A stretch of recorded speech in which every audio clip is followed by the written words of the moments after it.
Um homem vagou pelo deserto e se perdeu. Uma modesta cabana apareceu ao longe depois de muito viajar. Ele se aproximou cautelosamente. Ao chegar na cabana, deparou-se com uma bomba de água e um galão cheio, além de uma carta.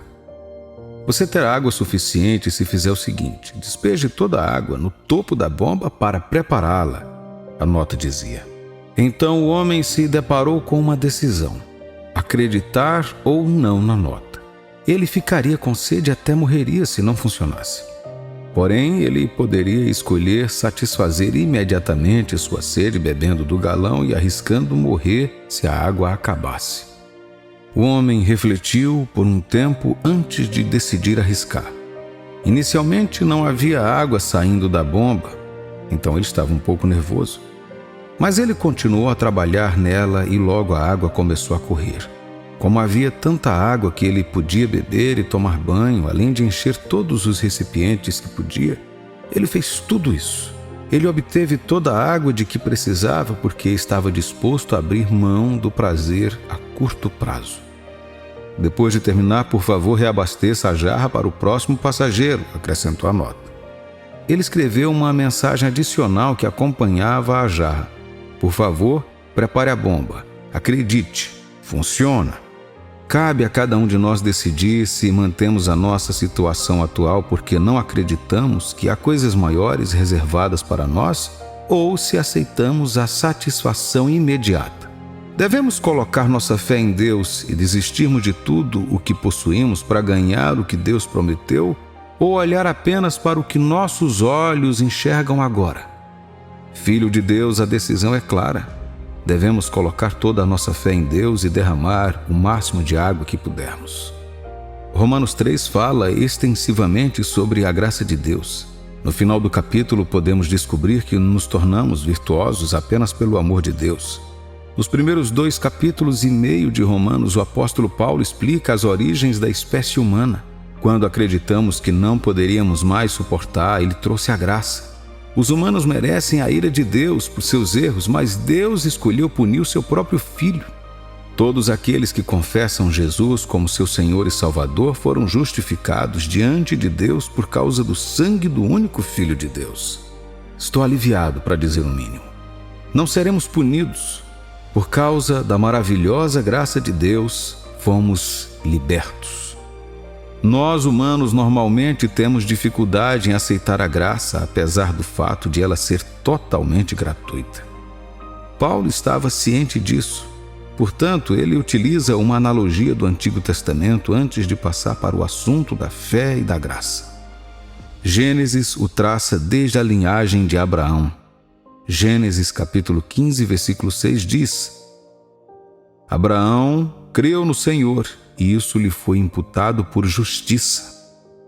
Paulo afirma que Abraão foi considerado justo antes do estabelecimento da lei. A lei foi dada por Moisés muito tempo depois disso.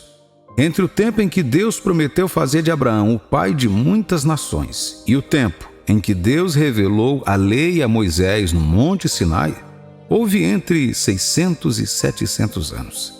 Isso é muito, muito tempo. E Deus fez o que prometeu a Abraão? Sim, Ele fez. E o mesmo serve para o cristão hoje, pois servimos a um Deus imutável. A lei não considerava Abraão justo. Abraão nunca tinha ouvido falar da lei de Deus antes.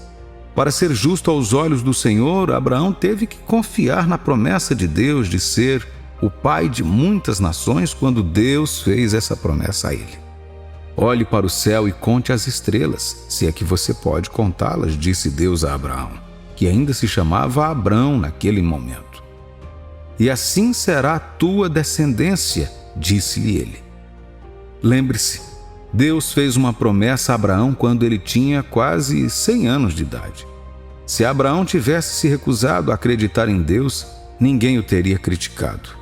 Isso significa que as leis da biologia seriam quebradas. Mas Abraão teve que crer que Deus era o criador das leis da biologia e que, se Deus quisesse que isso acontecesse, então aconteceria. De acordo com o versículo 18 de Romanos 4, que diz: Abraão, esperando contra a esperança, creu, para vir a ser pai de muitas nações, segundo lhe fora dito: assim será a tua descendência. Paulo estava se referindo a isso em sua declaração. Abraão não fez nada exceto crer em Deus, e Deus o proclamou justo por causa disso. Porque Abraão havia crido em Deus, isso não foi dado a ele como um crédito para a justiça. Quando Abraão creu em Deus, isso foi contado como justiça aos seus olhos.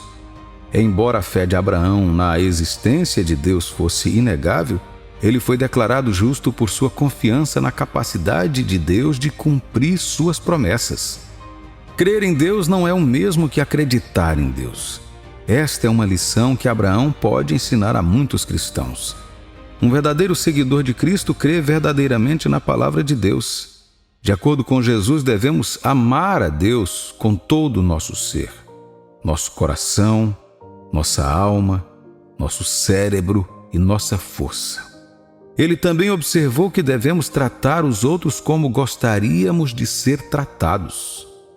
O perdão e o amor aos nossos adversários também são 2 dos mandamentos de Jesus. Devemos dar a Deus o que é de Deus e a César o que é de César, conforme a lei. Aprendemos a orar também com Jesus. Confessar nossos pecados é algo que Jesus nos instrui a fazer, e ele deixou isso bem claro na Bíblia. Além disso, Jesus nos instrui a não ter medo, a colocar nossa fé nele e aguardar seu retorno. Os ensinamentos de Jesus são bastante diretos. Em Mateus capítulo 11, versículos de 28 a 30, Jesus nos diz: vinde a mim todos os que estáis cansados e sobrecarregados, e eu vos aliviarei. Tomai sobre vós o meu jugo e aprendei de mim, porque sou manso e humilde de coração, e achareis descanso para a vossa alma, porque o meu jugo é suave e o meu fardo é leve. Jesus não veio para nos impor um conjunto de leis que não poderíamos seguir. Como um mestre, Jesus veio para nos mostrar a importância de amar a Deus e amar uns aos outros, bem como a importância de colocar nossa fé em Deus. Por mais básico que seja o cristianismo, os cristãos têm o histórico de torná-lo muito mais complexo do que deveria ser. Não importa quantas vezes ouvimos pregações proclamando nossa salvação somente pela fé, mesmo assim, praticamente todos nós temos uma lista de ações e comportamentos nos quais nos envolvemos para nos mantermos nas boas graças de Deus. Paulo, por outro lado, quer que percebamos que só podemos ser salvos colocando nossa fé em Jesus Cristo. Aceitar que algo é verdadeiro ou que algo é real é conhecido como crença. Ter fé total em algo ou alguém é conhecido como fé.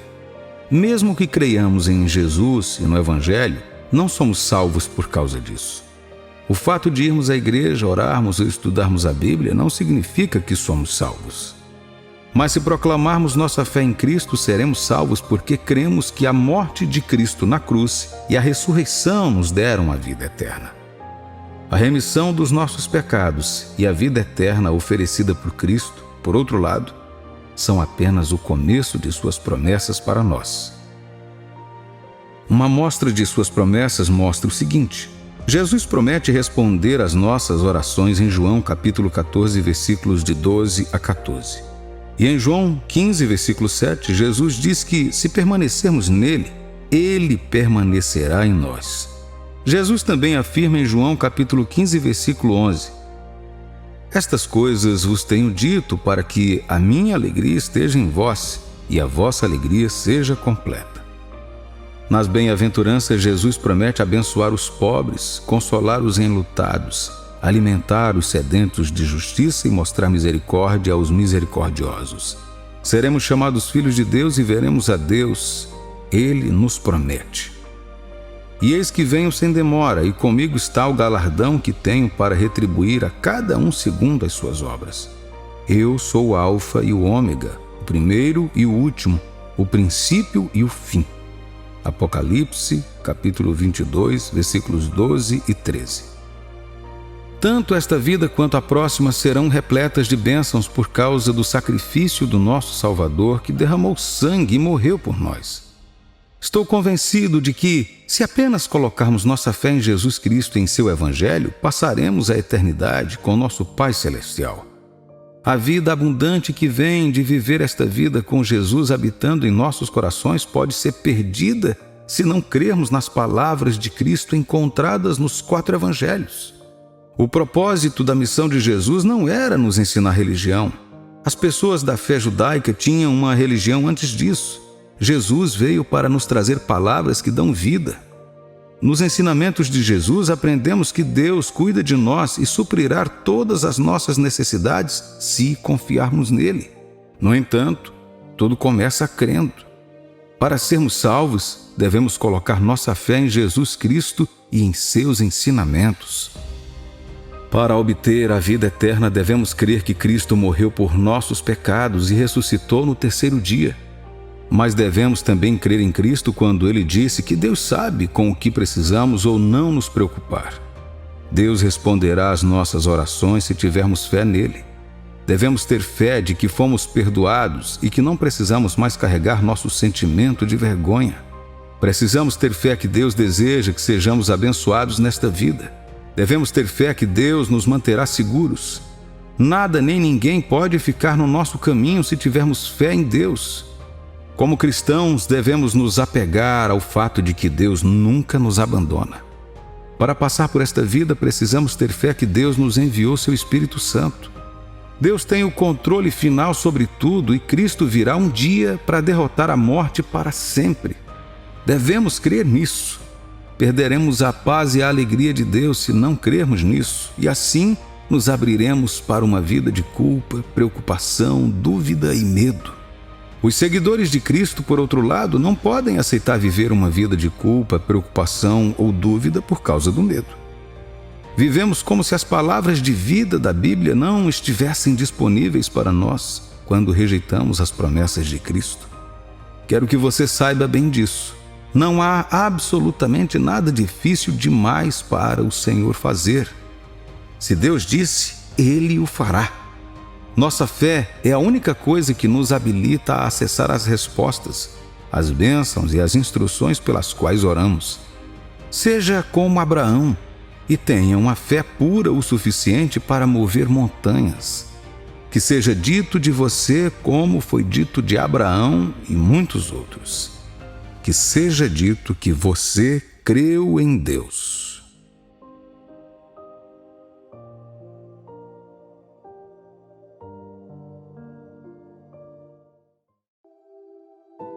Joel, em capítulo 2, versículo 25, disse: Eu lhe darei de volta o que você perdeu. Uma vez perdido, não pode ser encontrado. Muitas declarações podem vir com um tom sombrio, finalizando o fato de que nada do que foi perdido não pode ser recuperado. Uma vez perdido, estará perdido para sempre. Isso pode ser verdade para os humanos, mas não para Deus. Não há nada em que Deus esteja interessado mais do que em restaurar seus filhos. Ele é o mestre da restauração. Você pode chamá-lo de Jeová, o restaurador e reparador. Não há capítulo encerrado em que ele não possa reabrir. Não há vida dispersa que ele não possa reunir. Não há alma prestes a morrer que ele não possa renovar. Nada pequeno que ele não possa engrandecer. Ele restaura investimentos perdidos e recursos consumidos pelo devorador. Ele restaura oportunidades e relacionamentos perdidos. Tudo isso pode ser impossível para os seres humanos, mas com Deus Todo-Poderoso, isso é possível. Ele restaura a saúde dos enfermos, independentemente do diagnóstico e dos relatórios médicos. Isso inclui o paciente sofrendo com a chamada doença incurável, que desafia os esforços médicos. Os paralíticos voltam a andar. As mentes perturbadas tornam-se sãs novamente. Os lares desfeitos são reconciliados. Os mortos são trazidos de volta à vida. Essas manifestações e muitas outras são partes da natureza de Deus. Elas são naturais à sua personalidade. As Escrituras validam essas verdades e ainda são relevantes em nossos dias para sempre. Não importa o que você perdeu ou quebrou em sua vida, Ele pode restaurar e reparar você. Ele tem certeza de si mesmo.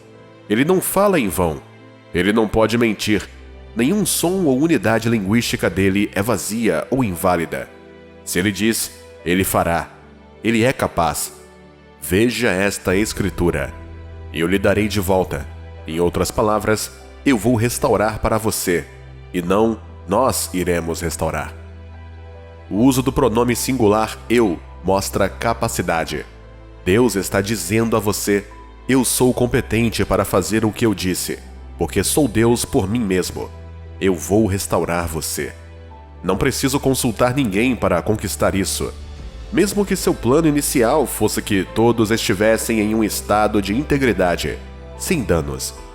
Pode-se dizer que isso é o plano A de Deus. Ele quer ver tudo no homem de maneira tão perfeita quanto ele deseja. Ele não quer que nada interfira em nossa vida, pois somos especiais para ele, a criatura que ele fez à sua imagem. Podemos capturar perfeitamente essa imagem por meio do estado inicial dos humanos no Jardim do Éden, onde Deus investiu o homem de sua glória, integridade e dignidade. O homem estava nu, mas não sabia por que estava envolto em glória.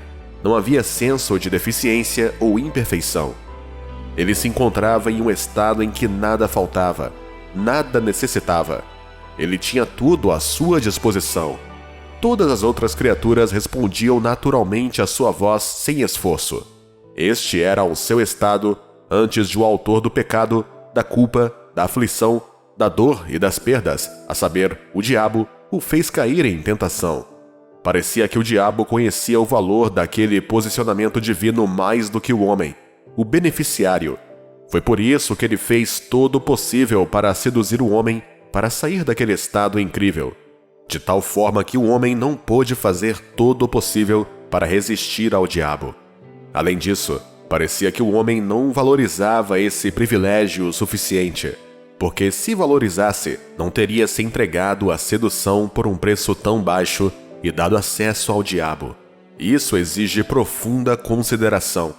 Por favor, seja qual for a posição que você se encontre através do privilégio de Deus, cuidado com a serpente e suas seduções. Ele ainda está deslocando pessoas hoje. Você nunca será deslocado de sua posição ordenada em nome de Jesus. O homem caiu nessa tentação e foi expulso do jardim. Ele não era mais digno de ficar lá porque havia sido contaminado.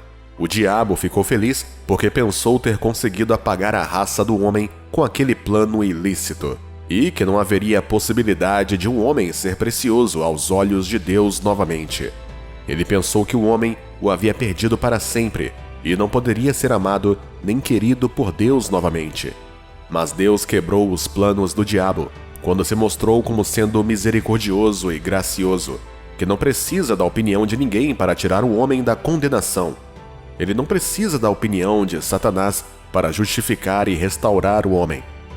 Satanás roubou a autoridade que não lhe pertencia no plano A e pensou que não havia mais nada a fazer. Nada. Toda a esperança se foi e se perdeu para o homem. Ele nunca soube que Deus tinha um plano B. Ah, que Deus poderoso nós servimos! Levante sua voz e celebre a misericórdia e bondade dele. Deus maravilhoso! Isso está dizendo a você. Embora ele não quisesse que você perdesse ou estragasse tudo, ele está disposto a restaurar você. Não importa o que o diabo roubou de você, ou como ele prejudicou sua vida, ou quando ele te roubou ou estragou seus planos, Deus pode restaurá-lo e repará-lo. Satanás pode ter comprometido o plano A, mas Deus tem o plano B. Em sua infalível benevolência, Deus criou o plano B para resgatar a humanidade. Este plano foi a vinda de nosso Senhor Jesus Cristo, em quem está o poder de restaurar e reparar. Deus o enviou para resgatar e redimir o homem, para restaurar ao homem que há muito lhe foi roubado. Observe que Satanás é o ladrão. Essa ação de Deus devastou Satanás e tornou inútil sua arrogância. Ele foi frustrado, pois o homem não estava mais à sua mercê. O jugo do roubo foi quebrado, especialmente roubo sem recuperação. Tudo o que ele roubar será recuperado sob esta aliança, de maneira muito maior. Ele será obrigado a pagar mais do que consumiu, pois seu domínio legal sobre o homem foi quebrado. Esta nova aliança foi ratificada pelo derramamento de sangue na cruz do Calvário. Ao morrer na cruz, Cristo pagou o preço para restaurar por completo. Satanás, o tolo, nunca pôde negar a prova de que ele morreu. Diga a Satanás agora mesmo: você não pode negar a prova de que Cristo derramou o sangue dele para minha restauração, seja espiritual, financeira, saúde, física ou conjugal. Sob a provisão do Plano B, sua restauração é como respirar. É um tratado eterno em que não há reversão ou quebra. Foi selado com o sangue do Filho unigênito de Deus. Que tipo de amor o Pai nos concedeu? A humanidade era um cativo legal de Satanás antes de Jesus Cristo derramar seu sangue para quebrar seu litígio e ilegalidade. O homem já esteve separado e longe do seu Criador, mas agora foi restaurado a ele. Hoje, bilhões nasceram de novo, foram purificados, redimidos, restaurados e revividos. Isso é possível sob o inesperado, inconquistável e irreversível Plano B. Diga: por causa de Cristo, estou redimido, restaurado e reparado. Obrigado, Pai.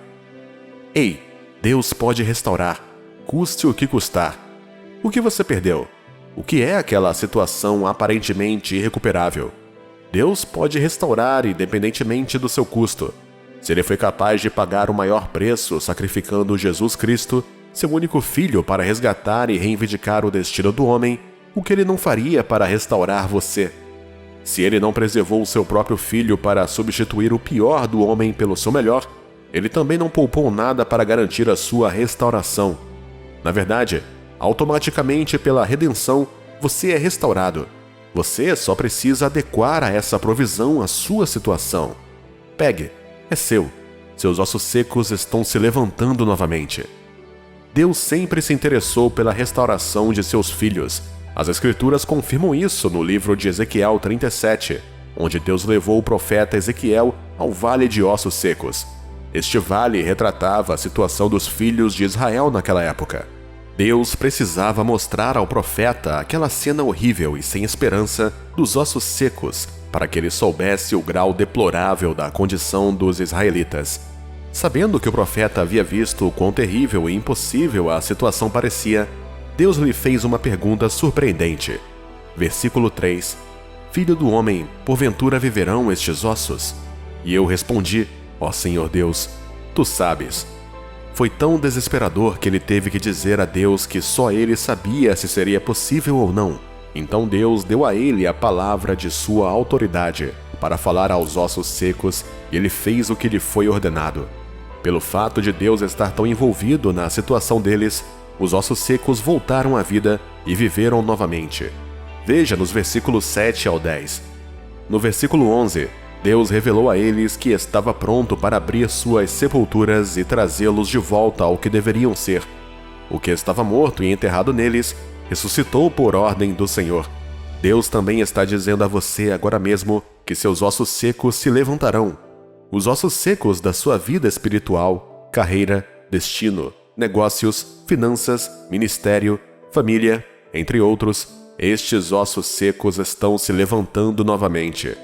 Deus está trazendo de volta aquelas coisas perdidas e há muito tempo esquecidas. Aquilo que é importante e relevante para o cumprimento do seu destino e que Satanás destruiu está sendo reparado agora. Amados, toda a esperança não foi perdida. Lembre-se da condição da casa de Israel. Apenas acredite em Deus. Ele está pronto para quebrar o protocolo e trazer sua recuperação total, em nome de Jesus. Nosso Deus é um quebrador de protocolos. Ele pode ignorar as leis naturais e os procedimentos científicos para atingir o seu objetivo. Ele não precisa de nenhum esforço para fazer isso. Ele é um especialista neste aspecto desde sempre. Uma entre várias evidências empíricas disso também pode ser vista no livro 2 de Reis, capítulo 6, versículo 1 ao 7. Disseram os discípulos dos profetas a Eliseu: Eis que o lugar em que habitamos contigo é estreito demais para nós. Vamos, pois, até o Jordão, tomemos de lá, cada um de nós uma viga, e construamos um lugar em que habitemos. Respondeu ele: Ide. Disse um: Serve-te de ires com os teus servos. Ele tornou: Eu irei. E foi com eles. Chegados ao Jordão, cortaram madeira. Sucedeu que, enquanto um deles derribava um tronco, o machado caiu na água. Ele gritou e disse: "Ai, meu senhor, por que era emprestado?" Perguntou um homem de Deus: "Onde caiu?" Mostrou-lhe ele o lugar. Então, Eliseu cortou um pau e lançou-o ali, e fez flutuar o ferro, e disse: "Levanta-o." Estendeu ele a mão e o tomou. Esta é uma manifestação do poder de Deus para tornar possível o que é impossível. Em condições normais, o ferro não pode flutuar na água, mas por intervenção divina, o ferro flutua. O que isso significa? Deus pode invalidar os procedimentos lógicos para trazer sua restauração. Não é preciso o homem, é preciso Deus. Não leva tempo, leva a sua fé. O que quer que você tenha perdido no processo de tentativa de prosperar, Deus, o mesmo que restaurou aquele machado, vai te restaurar. Nada é impossível para Deus. O que você está buscando? A maneira de encontrar é essa. Tudo o que você precisa fazer é crer no poder de Deus para restaurá-lo por meio do seu Filho, Jesus Cristo. Assuma sua posição e reconheça seu poder. Reposicione-se nele. Ele está disposto a restaurar e a reparar você. Seu plano para trazer a sua recuperação nunca falha. Creia em suas palavras, porque ele não faz nada sem elas. As palavras dele precedem sua ação. Você precisa sentar, meditar, insistir e permanecer na palavra. Tenha fé nela e declare com intrepidez sua vitória sobre essa situação. Lembre-se de que Deus pediu ao profeta Ezequiel que profetizasse de acordo com o seu mandamento. As palavras dele são os mandamentos. Nunca dê espaço ao diabo em sua vida. Ele perdeu o controle sobre você. O que quer que ele esteja fazendo ao seu redor agora, isso é ilegal. Ele é um criminoso. Prenda-o. Como um ladrão, sua missão é roubar, matar e destruir. Mas Jesus veio para desfazer esse plano. João capítulo 10, versículo 10. Eu, Jesus Cristo, vim para que tenham vida e a tenham em abundância. É um novo amanhecer de restauração e providência divina, em nome de Jesus.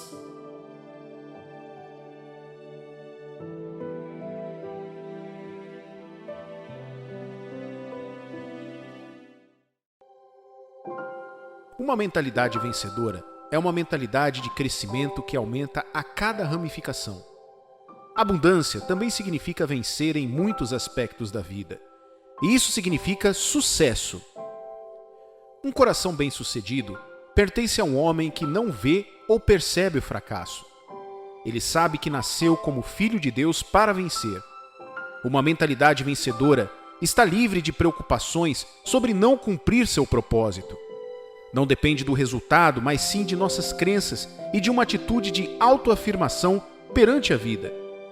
Tudo começa na mente e nas histórias que contamos a nós mesmos. Uma pessoa com mentalidade vencedora busca crescimento em todas as oportunidades. Ela busca e persegue o crescimento e resiste a qualquer espírito contrário à vitória. Tudo que ela vê em seu ambiente não importa. Ela concentra seus esforços no troféu. Você começa a se perguntar se existem perdedores. Um homem sem esperança, alguém que perdeu o foco na vida e no crescimento geral. Sim, um perdedor não tem esperança. Ele não tem motivação, visão e nada o motiva a sair de sua situação atual. Ele não tem relacionamento com Deus. Tal pessoa não tem esperança, mas nós temos. Nossa esperança não se baseia em nada além de Jesus Cristo. Deus não tem nada a ver com a mesquinhez. Nascemos para vencer. Nosso Deus é vencedor. Ele deseja que venhamos a prosperar em tudo o que fazemos. É claro que, como filhos de Deus, devemos ter uma mentalidade vencedora. Você consegue desenvolver essa mentalidade? Você consegue obter a coragem e se fortalecer? Absolutamente sim. Isso mesmo. Vamos começar com aquilo que está em nossa mente.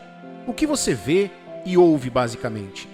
Uma imagem mental do futuro é uma pintura do que você deseja na vida. Se você pode ver, você pode capturar e pode conseguir isso. Se você imaginar, começará a traçar um plano estratégico para viver e obter essa mentalidade vencedora. Você tem um espírito de eu posso ou eu não posso. Muitas pessoas dizem, não consigo chegar onde quero, ninguém da minha família chega lá. É por isso que você deve projetar e conseguir chegar até lá. Se você vir possibilidades, as coisas obviamente funcionarão para o seu bem. Quando você tem o espírito do eu posso, você não vê obstáculos, mas sim caminhos para alcançar seus objetivos. Se você perseverar por muito tempo, com certeza chegará lá. Quem tem sido o seu maior apoiador? O homem ou Deus? Analise a si mesmo e corrija isso. A palavra de Deus deixa claro que tudo posso. Somos nós quem colocamos limitações em nossa forma de alcançar todas as coisas. Todas as barreiras podem cair com a menção de seu nome. Não existem barreiras, desde que venhamos colocar isso em nossos corações. Nós sempre vencemos. Portanto, devemos, antes de mais nada, limpar nossas imagens mentais. O que você vê? Você vê claramente? Você quer crescimento? Você tem motivação para perseverar? Você tem uma sequência de eu posso? Responda a tudo isso afirmativamente e então sua imagem mental poderá ver através dos tempos difíceis e superar todos os obstáculos que surgirem em seu caminho. Os desafios certamente aparecerão em seu caminho, mas os esforços extras e quando você permanece focado e tem um senso de propósito, tudo isso lhe dará um final bem-sucedido. Os vencedores não desistem. Pessoas com uma mentalidade vencedora enxergam com antecedência. A imagem que elas veem os inspiram a continuar indo em frente e fazendo mais. Faça um esforço extra enquanto seus olhos estão no alvo. Na Olimpíada, o medalhista de ouro não venceu a disputa no dia da competição. A vitória começa com prática diária consistente e esforços extras, mesmo quando você está exausto, desanimado e cansado. Apenas continue mantendo a prática. Continue adicionando 1 hora a mais de prática, pois esse esforço extra certamente abrirá o caminho para você no dia da competição. Conforme seu corpo lhe diz para desistir, você persevera e continua. Fazendo horas extras diariamente em um dia definido, vai te diferenciar e você sairá triunfante. Vamos analisar a prática dos adversários. Eles não dedicam tempo extra, comem de qualquer maneira e pulam o treinamento. Quando os dois forem colocados juntos para competir, seu desempenho os distinguirá. Certamente, você pode prever o vencedor. Para ter uma mentalidade vencedora, você deve persistir e estar disposto a vencer. O sucesso não é barato. Vem com um preço a pagar. Em que você acredita? Ao que lhes respondeu Jesus: se podes, tudo é possível ao que crê. Marcos capítulo 9, versículo 23. Você confia completamente na palavra de Deus? É hora de mudar sua mentalidade e renovar seus pensamentos e formas de pensar.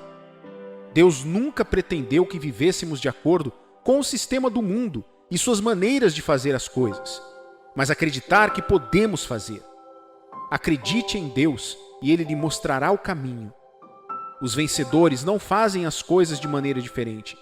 Eles fazem coisas diferentes, disse Shiv Khera. Nascemos com uma mentalidade vencedora? Definitivamente, nascemos com o coração aberto. Mas as circunstâncias e situações da vida nos prepararão para uma mentalidade vencedora ou focaremos nas situações da vida. Não aumente os desafios, porque esse não é o propósito da criação. Fomos criados com um propósito e para vencer as batalhas da vida, não para perder ou ser péssimos em nossas circunstâncias. Você é um vencedor.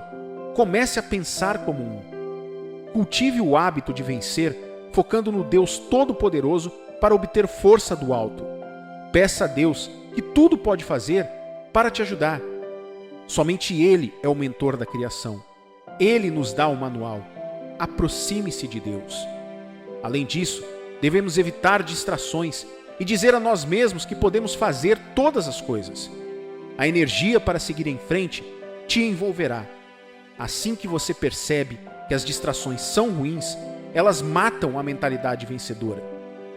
Livre-se das distrações e concentre-se. Precisamos de entendimento em nossa jornada pela vida, e esse entendimento é encontrado na palavra de Deus.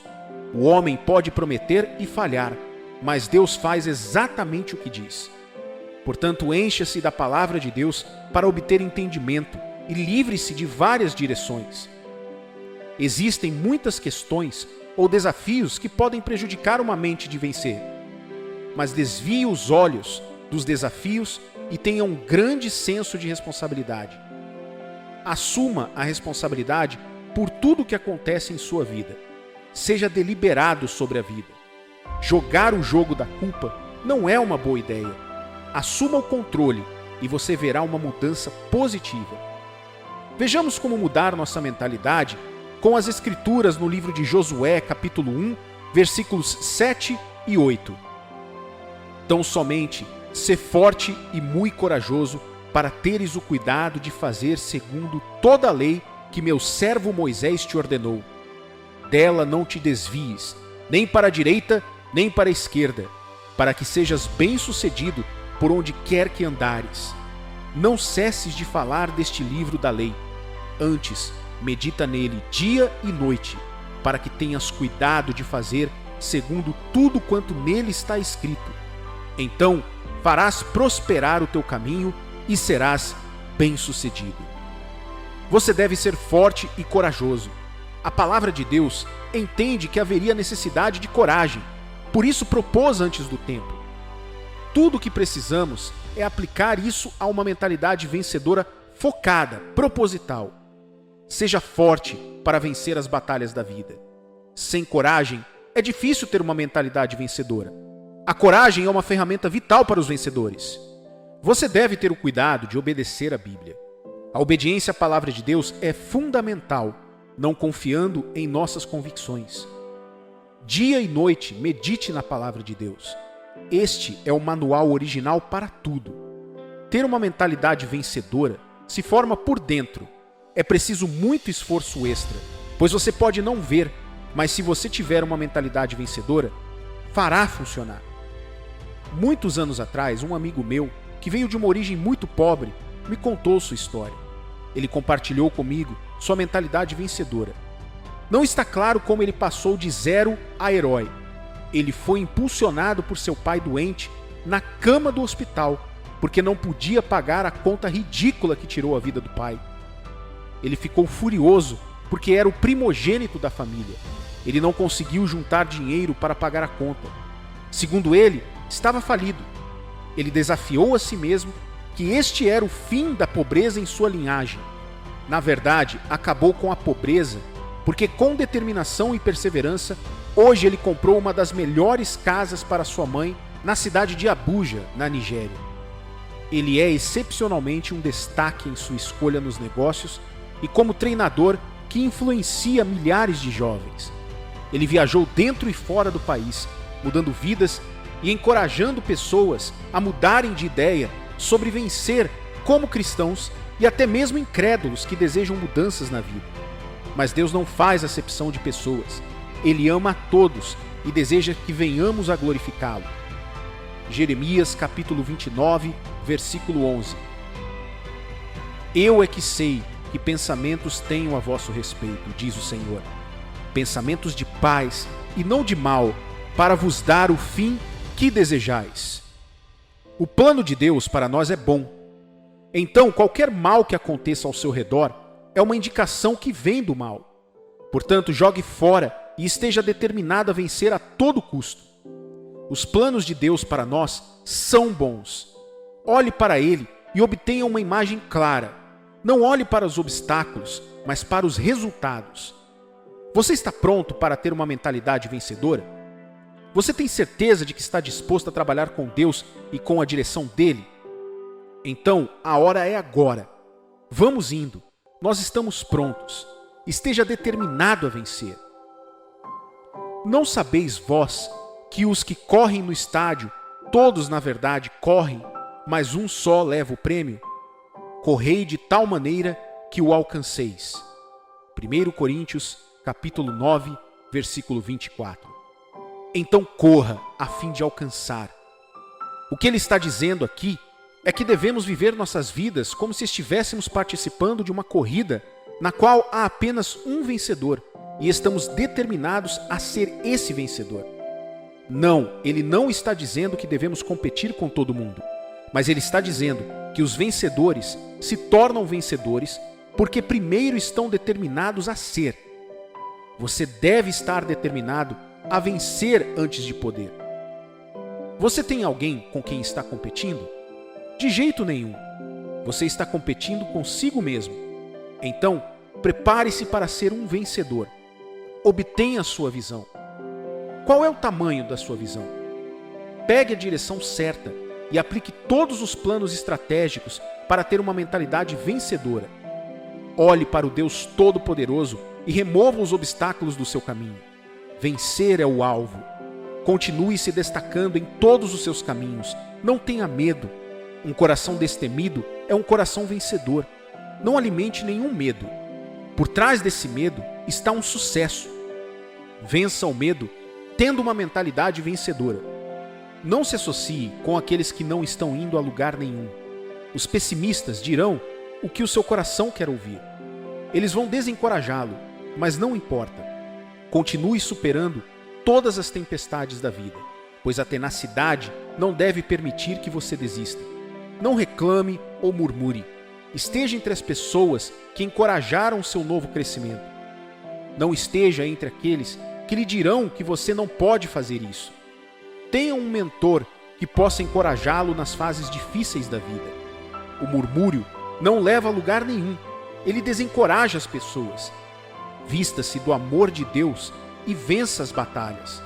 Se a sua mente estiver equilibrada, você poderá fazer tudo. Todo bom e perfeito dom vem do alto, descendo do Pai das luzes celestiais, que não muda como sombras inconstantes. Romanos, capítulo 8, versículos 28 e 29. Sabemos que todas as coisas cooperam para o bem daqueles que amam a Deus, daqueles que são chamados segundo o seu propósito. Porquanto, aos que de antemão conheceu, também os predestinou para serem conformes à imagem de seu Filho, a fim de que ele seja o primogênito entre muitos irmãos.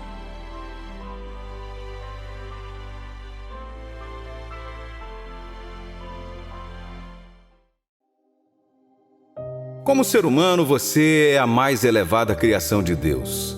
Você é uma réplica terrena de Deus e tudo mais que Ele fez está sujeito a você. Existem seres vivos na terra e na água que são maiores do que você, mas você é muito mais inteligente do que todos eles. Deus fez isso deliberadamente para que sua influência possa ser vista na terra através de você.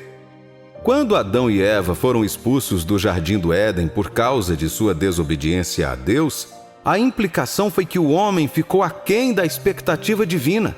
Ele não poderia mais viver de acordo com todo o seu potencial.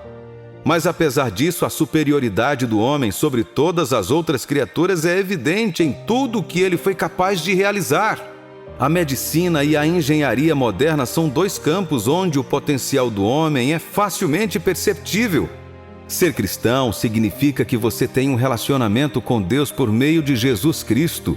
O Todo-Poderoso é seu Pai. E aproveitando sua parceria com Deus, você pode alcançar muitas coisas além do que meros homens são capazes. Pense nisso. Se os homens que não acreditam em Deus podem criar invenções incríveis para tornar a vida mais fácil para a humanidade, você também pode, como filho ou filha de Deus. Como crente em Jesus Cristo, você tem o Espírito de Deus em você, e isso o diferencia do incrédulo.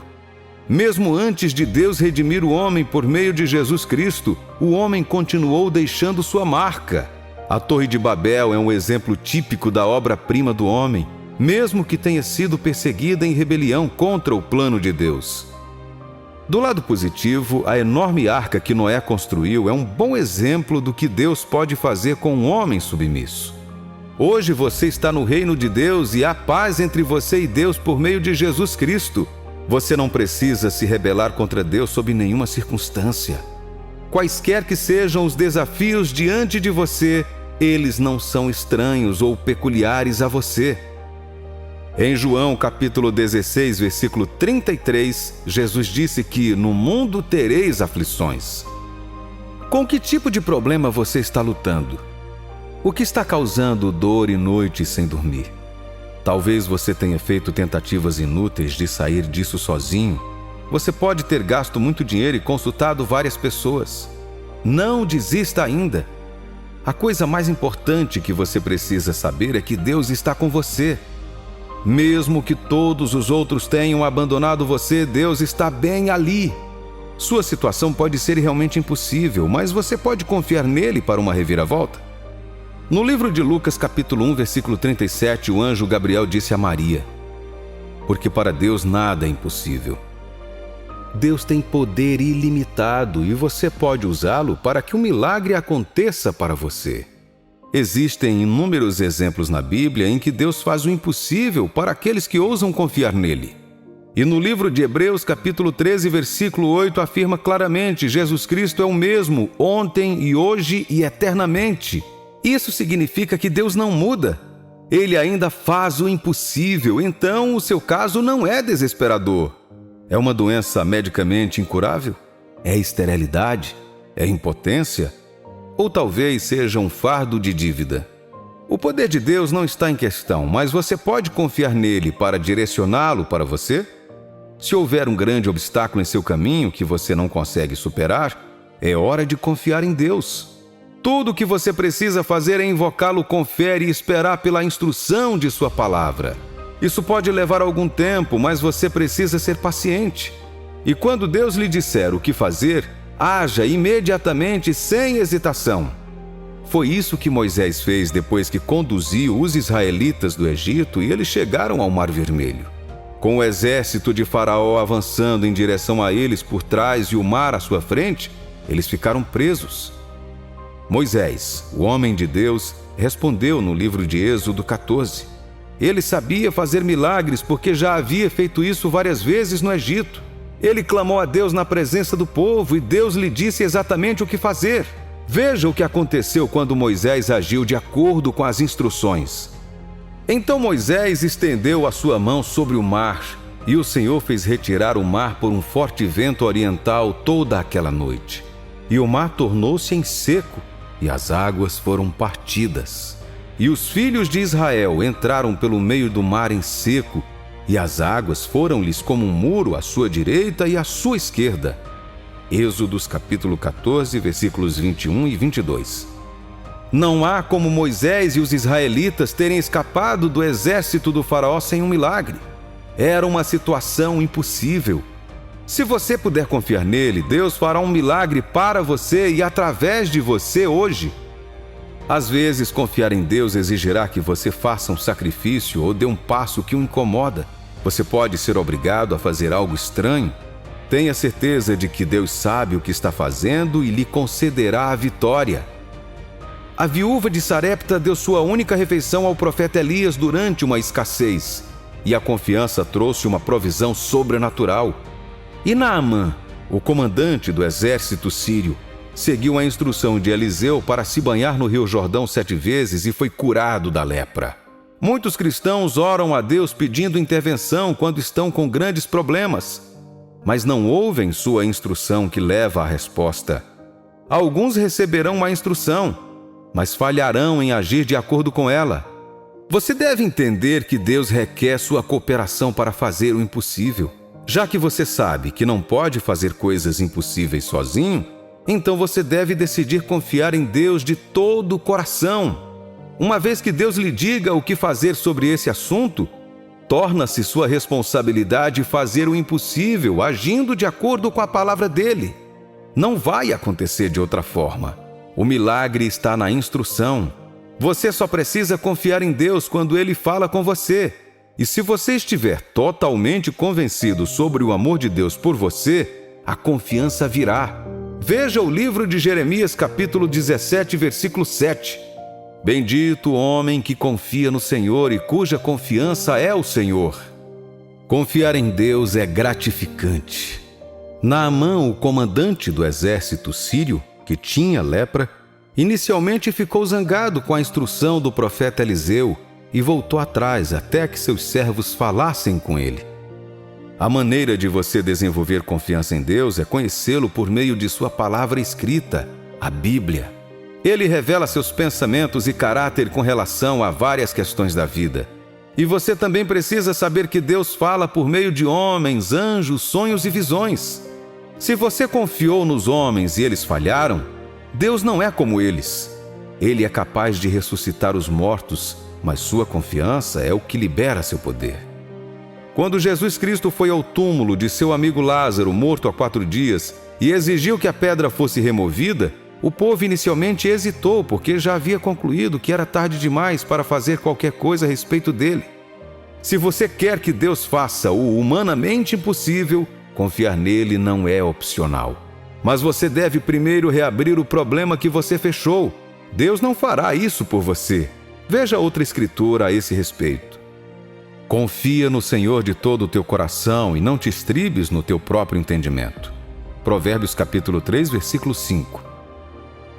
Ninguém confiou verdadeiramente em Deus e se arrependeu, então você não será o primeiro. Porque sua integridade está em jogo, Deus sempre mantém sua palavra. Não quebrarei a minha aliança, não alterarei o que saiu dos meus lábios. Salmos capítulo 89, versículo 34. Se você confiar em Deus para o impossível, descubra o que a palavra dele diz sobre o assunto e medite sobre isso. Familiarize-se com exemplos bíblicos que são paralelos ao que você está enfrentando. Deus é consistente através dos tempos. Daniel, Sadraque, Mesaque e Abednego estavam dispostos a ser jogados na fornalha ardente pelo rei da Babilônia em vez de se curvarem diante de uma imagem de ouro. Tudo porque confiaram em Deus para libertá-los. Esther ousou ir ao rei ilegalmente porque estava decidida sobre o que queria de Deus e confiava nele para isso. Talvez você esteja lutando para confiar em Deus porque está considerando a opinião dos homens. Confiar em Deus é uma decisão pessoal, e se você continuar duvidando, permanecerá fundamentado. Confiar em Deus para o impossível é jogar-se em seus braços. Ele não vai deixar você cair porque você o deixou sem opção a não ser intervir. Lembre-se constantemente do amor de Deus por você. Afaste-se dos homens e de suas opiniões, porque você não precisa deles para fazer o impossível. A palavra de Deus e sua confiança nele é tudo o que você precisa. Você pode ir em frente e desafiar Deus, apesar de qualquer dúvida em sua mente. Deus não fará isso sem você, e você não pode fazer isso sem ele. Abraão resolveu oferecer Isaque como sacrifício em obediência a Deus. Deus viu seu coração e ele passou no teste. Hoje você é a semente de Abraão por meio de Jesus Cristo e um herdeiro das bênçãos pronunciadas sobre ele e seus descendentes. Confiar em Deus para o impossível não afetará apenas você, vai inspirar outros a confiarem nele também. Então vá em frente e defina o ritmo. Você teria passado por um grande teste que prepararia o terreno para a sua grandeza na vida. Existem limites para o que os homens podem fazer por você e para o que você pode fazer por si mesmo. Mas você pode superá-los concentrando sua atenção exclusivamente no Senhor e confiando nele. Quando Pedro andou sobre as águas em resposta a uma palavra do Senhor Jesus, ele desafiou as limitações humanas. Ele viu Jesus fazer isso pela primeira vez e isso o inspirou. Em toda a sua vida como pescador, ele nunca andou sobre as águas. Quando você confia em Deus, você fará o que é humanamente impossível e seu nome entrará para a história. A pior coisa que você teme não acontecerá quando você confia em Deus. Saia do tormento satânico do medo confiando em Deus. Deus é grande demais para desapontá-lo. Novamente, Abraão era um velho, sem filhos, preso entre seus parentes em Harã, quando Deus veio a ele com uma instrução para partir e se mudar para um lugar desconhecido para ele. Abraão realmente não conhecia a Deus porque ele veio de uma linhagem de idolatria, mas ele ousou obedecer a Deus na esperança de uma vida melhor do que a que ele conheceu em Harã. No final de sua vida, ele foi abençoado com todas as coisas. Deus tem um pedigree para fazer o aparentemente impossível, e sua confiança é o que é preciso. Você pode seguir o exemplo do pai Abraão, esquecendo o que as pessoas ao seu redor pensam e dizem. Ninguém pode confiar em Deus por você. Você não perecerá nas mãos de Deus Todo-Poderoso. Você confia em Deus porque não sabe tudo, mas quando conhece o caráter dele, pode antecipar a resposta que deseja.